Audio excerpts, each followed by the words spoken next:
Breaking news చూస్తున్నాం. నేడు KRMB కీలక సమావేశం కానుంది. ఆంధ్రప్రదేశ్ ప్రభుత్వం కృష్ణా జలాలను అక్రమంగా తరలిస్తుందని తెలంగాణ నీటిపారుదల శాఖ మంత్రి ఉత్తమ్ కుమార్ రెడ్డి కృష్ణానది యాజమాన్య బోర్డుకు ఫిర్యాదు చేశారు. ఈ నేపథ్యంలో కేఆర్ఎంబీ చైర్మన్ అతుల్ జైన్ అధ్యక్షతన ఈ రోజు మధ్యాహ్నం బోర్డు సమావేశం కానుంది.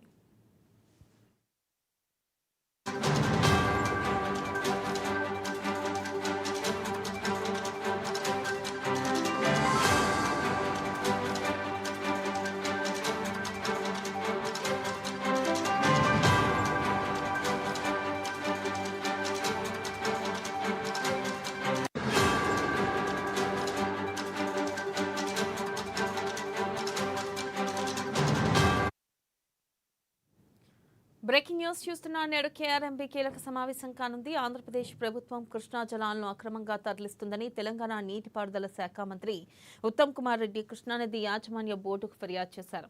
ఈ నేపథ్యంలో కేఆర్ఎంబీ చైర్మన్ అతుల్ జైన్ అధ్యక్షతన ఈ రోజు మధ్యాహ్నం బోర్డు సమావేశం కానుంది.